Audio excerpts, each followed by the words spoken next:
This is the Bowne Report for April 7th, 2026. War everywhere. Well, where is the war, really? Is it truly in Iran, Israel, Ukraine? I would argue, and so would others, that the actual war is in the United States. A soft, hidden campaign slowly pulling the rug out from underneath its citizens. I could go into explicit detail into how long this has been going on. I just spent 15 years doing just that on InfoWars, but I will simply focus on what is cracking off as I speak today. Jesus said, "You will hear of wars and rumors of wars, but see to it that you are not alarmed."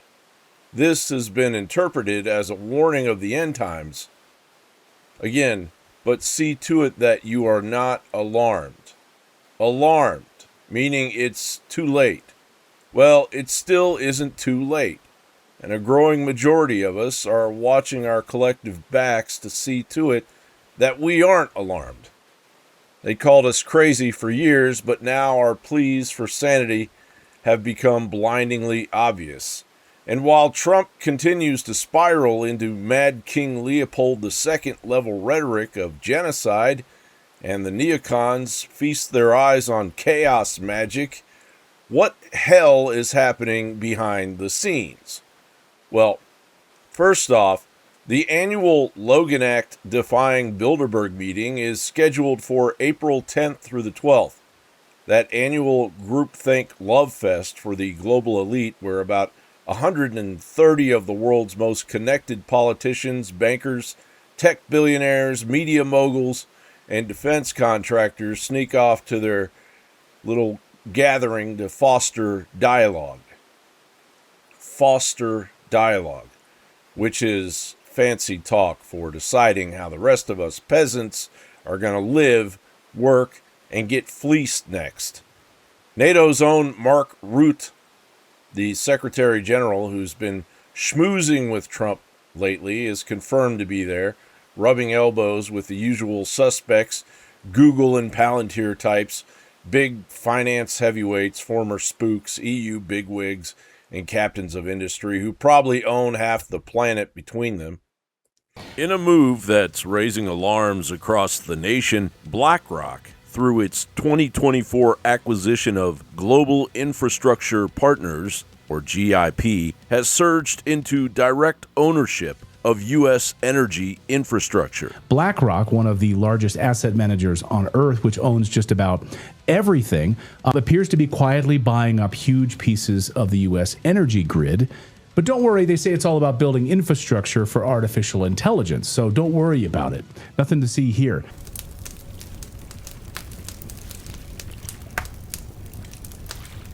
He said normally when you're in very hostile territory, and I don't think it gets much more hostile than Iran, they're capable fighters, they're very tough people. President Donald Trump himself, not invited, as far as we know. They're keeping the guest list pure this time, right under his nose in the nation's capital. And what do these masters of the universe chat about behind closed doors under the sacred Chatham House rule where nothing ever leaks unless they want it to? Well, usually it's transatlantic relations, which is code for how do we keep Europe hooked on our defense spending. AI and deterrence, national security, the geopolitics of energy and critical minerals, proliferation worries, the Middle East mess, China, Russia, Ukraine, migration, and whatever flavor of the future of democracy or economic outlook lets them pat each other on the back while slicing up their piece of the pie. A meeting with no votes, no resolutions, just informal insights that somehow always end up shaping overall policy, ignite wars, manipulate markets, and determine the next set of rules we all have to swallow. But this is likely not your granddad's Bilderberg. Everything is coming to a head, and the United Nations Agenda 2030 is on the horizon and well represented at this Bilderberg, which is Bilderberg's baby, Agenda 2030. Read it, know it. Hopefully you won't live it. While the International Energy Agency will likely be represented by its executive director, Fatih Birol, who attended last year. Why is that a big deal? Well, here's a short explanation. The International Energy Agency has dropped another bombshell from its Paris headquarters, unleashing a fresh 10-point plan dubbed Sheltering from Oil Shocks. Released amid Brent crude spiking toward $120 a barrel and the Strait of Hormuz largely shut down. The document urges governments to slash global oil demand by an estimated 2.7 million barrels per day within 4 months. Key COVID 2.0-esque measures include mandating work from home up to 3 days a week, dropping highway speed limits by at least 6 to 10 miles per hour, imposing car-free Sundays in major cities, alternating vehicle access by license plate where odd-numbered plates get access on certain days and even-numbered plates get access on the other days, pushing carpooling and public transportation as we dwell in a reality where all of the machete-wielding lunatics are free to injure anyone they please under Blue City Soros DAs, cutting non-essential business flights by 40%, and promoting efficient trucking and rail alternatives. This isn't the first time the IEA has rolled out such a blueprint. Back in 2022, amid the Russia-Ukraine fallout, they issued an almost identical 10-point plan to cut oil use that pushed remote work, slower speeds, car-free days, and reduced air travel, measures that conveniently aligned with the post-COVID new normal of emerging restricted mobility and digital surveillance. Now, in 2026, the agency is recycling the playbook under the guise of sheltering consumers, with language like immediate actions for advanced economies and heavy emphasis on limiting personal freedom of movement that will quickly morph into policy mandates, fines, internment camps, and enforcement grids. The IEA's own net zero by 2050 roadmap has long telegraphed the end game, slashing fossil fuel demand not through abundant, cheap energy, but through rationing your lifestyle. The populace corralled like sheep, all while the elites jet between climate summits and award ceremonies. Expect the usual cascade towards establishment insolence, where corporate compliance, media cheerleading, and gradual normalization of surveillance apps to optimize your carbon or oil footprint ramp up. The Agenda 2030 goal is less than 4 years away, and the fools are going for broke. Here's the unfiltered truth, folks. While the globalist elite gather at their secretive Bilderberg confabs to map out the next phase of control, centralized power, digital surveillance, and a managed future, the AI data center frenzy is barreling forward like a runaway freight train. It's not about innovation or abundance. It's about building the infrastructure for total oversight, resource extraction, and the erosion of local communities, all while the public foots the bill and gets sold a dystopian dream they are supposed to swallow because we've always trusted the system to establish justice, ensure domestic tranquility, provide for the common defense, promote the general welfare, and secure the blessings of liberty to ourselves and our posterity. Remember that? Well, that ain't happening anymore at all. Benedict Arnold was simply resurrected in California's Santa Clara Valley and is making his move on 250 years of American prosperity.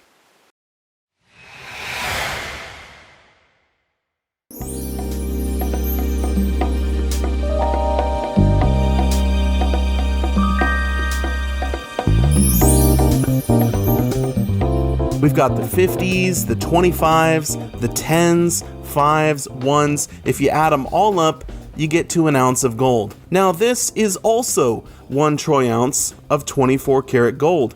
It's an American gold buffalo. Very cool coin here. If you wanted to spend gold, to use gold as a currency, Which would be easier, this gold coin or all of these goldbacks? I think it's pretty easy to see the goldbacks win in a barter situation. I can break them down way more times than I can this gold coin. Folks, while the fiat Ponzi scheme keeps printing us into oblivion and the banks play games with your future, there's a better way to protect what you've earned. Goldbacks. Beautiful, spendable, gold-backed currency you can actually hold in your hand.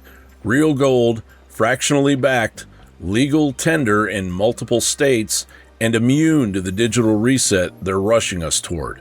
Whether the grid goes dark, the banks freeze, or the Great Reset crowd flips the switch, goldbacks give you real money outside their control system. Head over to goldbacks.com right now, stack some freedom, and take back your financial sovereignty.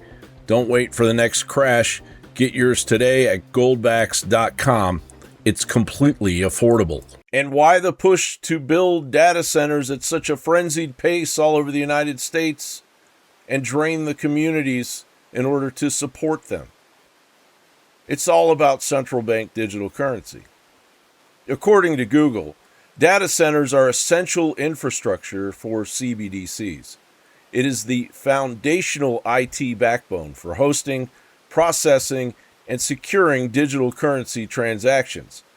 This isn't about making a 15-second video of your cousin as Gandalf with AI. And of course, data centers are exploding across the United States, but nearly half of those planned for 2026 are now delayed or canceled due to power shortages, due to increasing helium constraints because of the war, supply chain bottlenecks for transformers and switchgear, and fierce community pushback. Thank goodness. Tech giants like Amazon, Meta, Google, Oracle, and OpenAI have poured over $600 billion into AI infrastructure this year alone. Yet real-world adoption tells a different story. Executives use AI for just 1.5 hours a week on average, with 25% not using it at all, and nearly 90% of firms reporting zero impact on jobs or productivity. It's a community made up of mostly elderly people and people with disabilities in a trailer park, and now those families are being told they need to make way for a massive data center. The notice came this weekend for 28 mobile homeowners who live just outside Maysville, Kentucky. David Winter spoke with several of them this afternoon.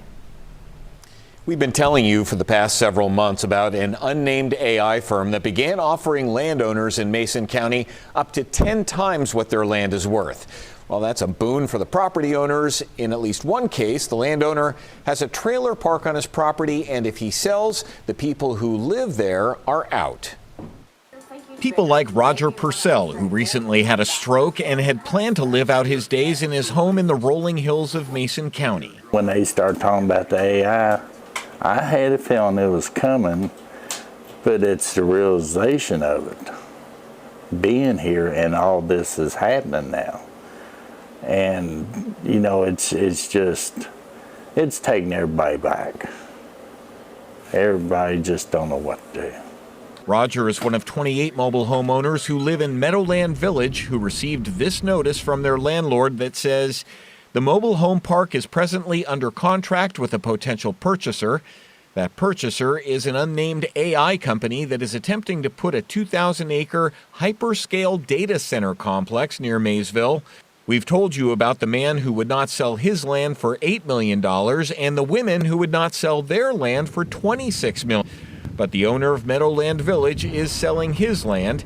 His notice went on to say the developer has generously agreed to place $20,000 in escrow for each of the current lessees. That money is to pay for either moving a trailer or buying it. They don't know what they're going to do.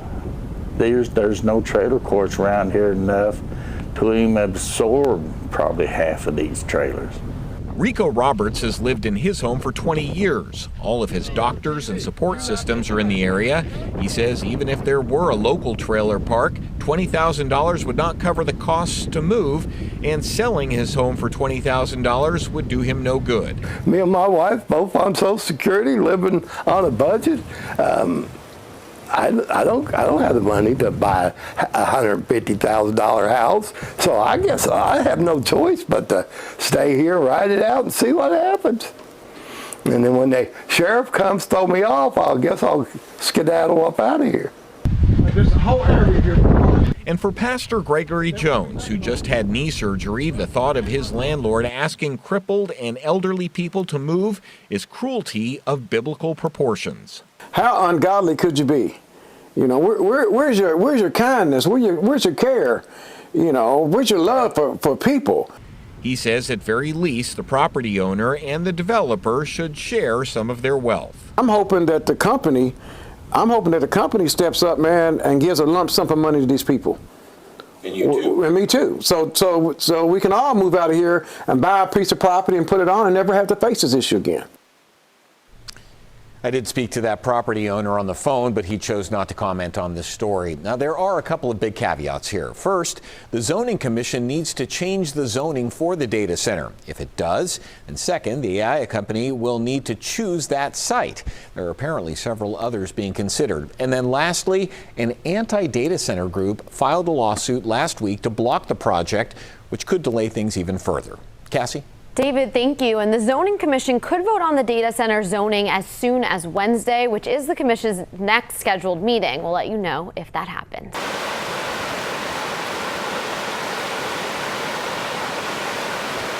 What they're telling you they're building AI for is a lie. This isn't a tech revolution.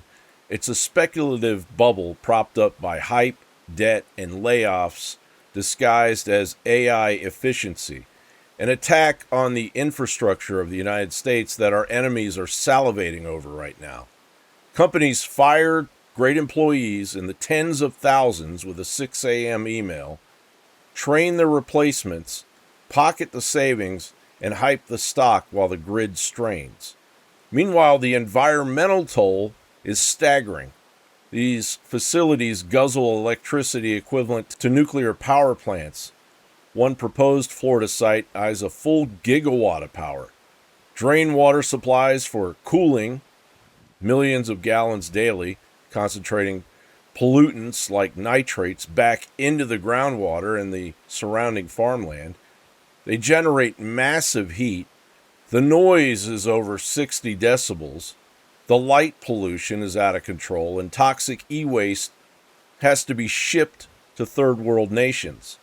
Construction blights communities with traffic accidents and plummeting property values. Homes near them become unsellable. In places like Florida, Texas, Wisconsin, Indiana, and Oregon, locals are fighting rezoning of farmland, taxpayer subsidies, and rate hikes. Texas utilities tacking on system improvement fees that could add $33 a month, while base charges already hit $150 before you even use it. Amazon already settled claims over nitrate pollution due to its centers setting the stage now for further pollution. States and towns are subsidizing these behemoths that create few permanent jobs while threatening the electric grid and water resources in our very lives. This aligns perfectly with the Bilderberg crowd's long game that has quickly become the short game out of desperation because they are losing. Stakeholder capitalism, net zero mandates that conveniently ignore data center emissions, while hiking your bills in a fourth industrial revolution where you own nothing and are tracked in real time. Local opposition continues to mount. 13 gunshots at Indianapolis Councilman Ron Gibson's front door with a no data center note left on his doorstep tucked under the doormat in a plastic bag. Now, I'm not advocating for that. I'm just telling you what's happening. Days after Gibson voted in favor of a proposed $500 million data center related to metro blocks in the Martindale-Brightwood neighborhood of his district, which has faced local opposition over concerns like noise, energy use, water consumption, and neighborhood impact. Petitions in Florida and elsewhere, shareholder pressure on big tech over water and energy use. Amazon, Microsoft, and Google have scrapped some multi-billion-dollar projects amid the fiery backlash, yet the machine grinds on with foreign stakes, even Russian-linked entities in some U.S. builds, and elite indifference to the blight on rural America, our heartland. The AI narrative, sold as abundance, is delivering job losses, grid fragility, polluted water, higher costs, and the scaffolding for programmable money and behavior, not to mention a bleak future for incoming generations. I know I've said it before, it bears repeating. Fortunately, communities are waking up to this overt threat on our rights, our bank accounts, our livelihood. So what are the solutions right now? Well, you can call your commissioners. You can push to reject rezoning. You can feverishly demand transparency on subsidies and environmental impacts from the councils. You can learn to operate offline with cash, paper records, local networks, and get ready for anything that could happen as a result of all of this madness before the plug gets pulled under the guise of security. The elite at Bilderberg and beyond, they aren't building this for you, for your freedom. They're engineering it for theirs. They're engineering this to make you dependent in order to stamp out your independence, the very core of what it is supposed to be to call yourself an American. Meanwhile, Trump's 180 dismantling of the global economy after delivering very little of his Make America Great Again shtick, of what he promised, sets the stage perfectly for the introduction of CBDCs and a Chinese-style surveillance state where every detail of your life is recorded and used against you in real time in order to support the war effort as thousands, tens of thousands, possibly millions of young Americans go off to be churned in the war machine. It's actually mind-numbingly obvious, but it still has to be said out loud. Simply put, a detached, megalomaniacal handful of billionaires running trillion-dollar companies are racing towards a half-baked Bilderberg cult-designed confrontation with us, we the people. A confrontation that they seem to think their wealth and power insulates them from. The very wealth and power they attained due to our use of their products and websites. They're so arrogant and removed from the common person that the pressure amongst them aims to establish a technocratic surveillance grid come hell or high water, and their solution is to retreat to their multi-million-dollar mega underground bunkers if and when the populace erupts with a massive revolution, or their counterparts in the government use lethal force or worse to keep our total and unrelenting righteous rage at bay. They aren't waiting anymore. They want their great reset, and they want it now. The USA has been invaded from within, and a war was declared without you even realizing it. What are you going to do about it? Because you really don't have a choice. This country wasn't designed by or for cowards. As Thomas Jefferson said when commenting on Shays' rebellion, quote, "God forbid we should ever be 20 years without such a rebellion. The people cannot be all and always well informed. The part which is wrong will be discontented in proportion to the importance of the facts they misconceive.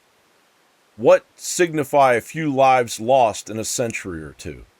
The tree of liberty must be refreshed from time to time with the blood of patriots and tyrants.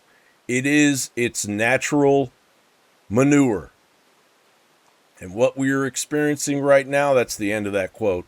and what we are experiencing right now is complete and utter horseshit. And as Paul Harvey said, and now you know the rest of the story. Good day. Join me on the Bowne Report here at Substack, bownereport.substack.com, where you can engage with me on Twitter, or X as it is called now, at Newsbound. I'm on X at Newsbound, one word.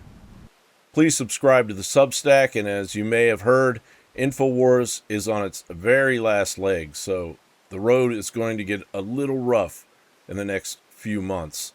Thanks again for joining me on the Bowne Report. This is John Bowne reporting.